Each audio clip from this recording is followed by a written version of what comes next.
Let's check in with Joseph Lindsley in Ukraine. There's a great hope for what these American weapons can do. It's been well advertised and promoted, and so surely Russia had time to prepare. Probably the timing of this is not a coincidence with what we see happening in Kharkiv region. Little Joe Lindsley. Joe Lindsley is quickly becoming an American treasure in broadcasting. Welcome to Ukraine Bank.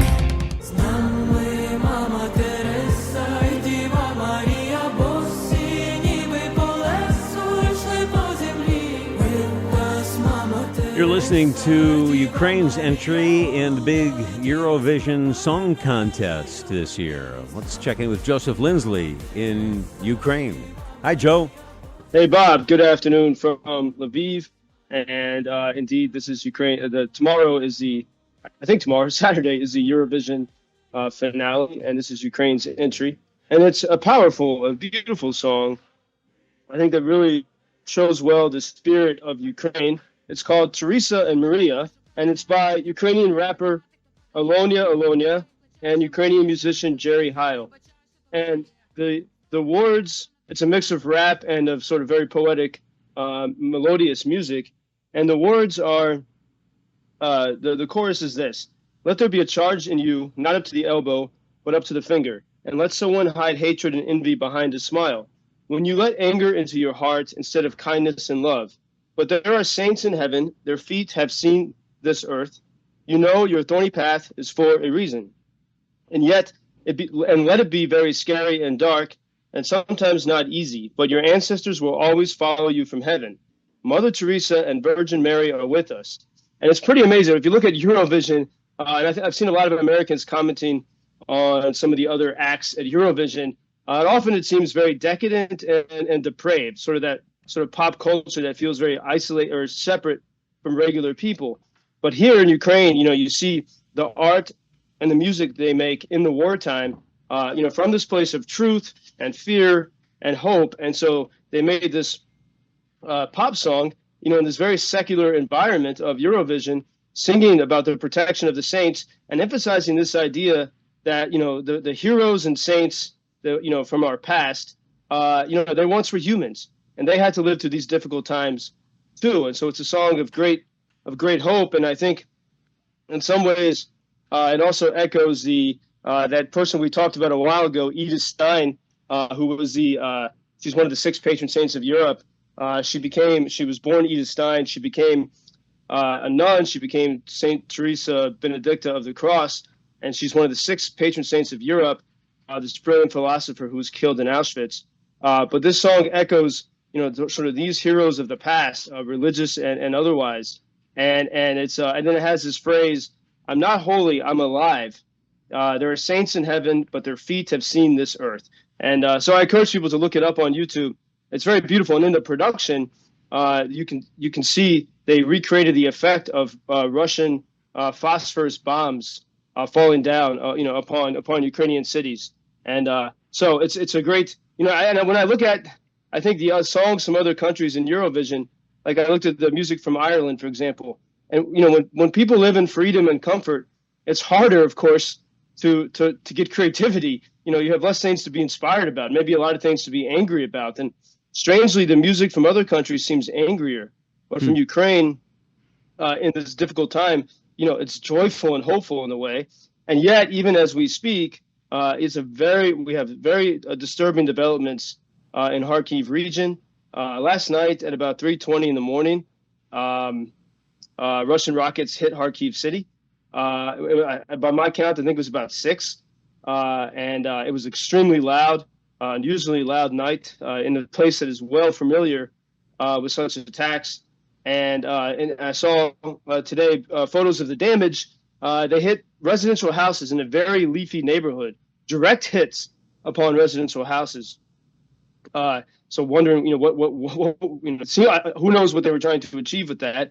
But then about 2 hours later, around 5 o'clock in the morning, 45 miles from the center of Kharkiv city, about 18 miles from the city's edge, the Russians made an incursion into that region of Ukraine, something that hasn't happened there since 2022.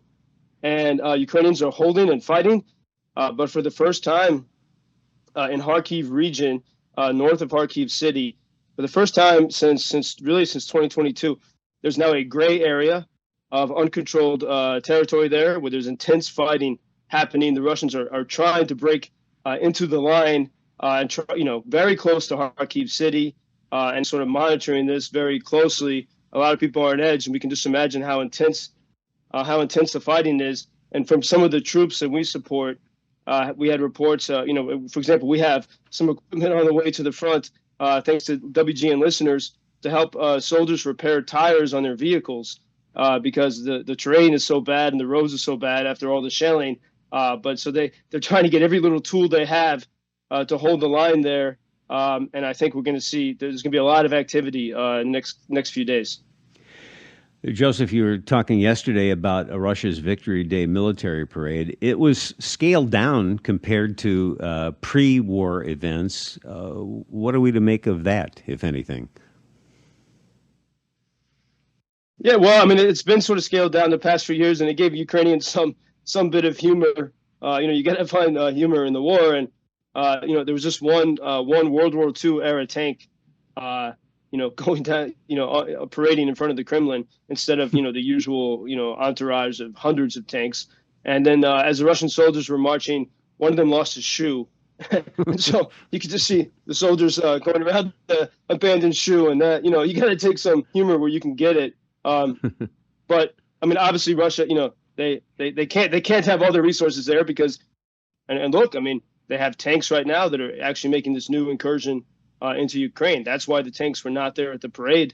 And so it is very serious situation. And Putin does like these, I mean, look, as I said yesterday, we had so many warnings from alleged experts that we were all going to get nuked yesterday. And, and the experts say this to the media, and then the media get afraid and it influences coverage. And people left Kharkiv, foreigners, like sort of elite media people, avoided the city because they thought they were going to get nuked yesterday, and we see that didn't happen.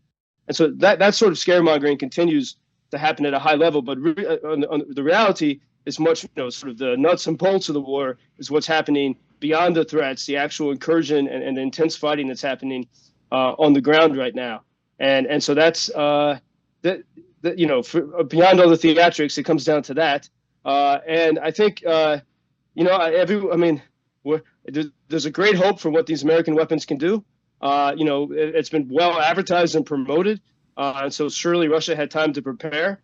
Probably the timing of this is not a coincidence with what we see happening in Kharkiv region. And meanwhile, there's an ongoing process of, everyone is trying to keep their sanity here and keep calm and cool. I was just talking with an American West Point alumnus who's doing a lot of work with mental health to help soldiers and to help civilians. And he had this interesting idea. He said, mental health is the cost of history. I need to think more about it. But as I was thinking about that song, that song sings about, people who now we see as heroes. They had to go through many, many difficult days. And I think that's what that Eurovision song is about. And that's what Ukrainians are feeling here. And at least as bad as it gets, that there's some noble purpose, and that gives you energy to keep going. As the Brits say, keep calm and carry on. Joe, on weekends like this, Indeed. Mother's Day, I hope you don't get too homesick, and we'll talk to you Monday. Indeed, and happy Mother's Day. Thank you for introducing Ukraine on your social media pages. That's very important that much more people can get more information about the situation here and how everybody can help Ukraine to stay stronger and to save all the world. Що він сказав?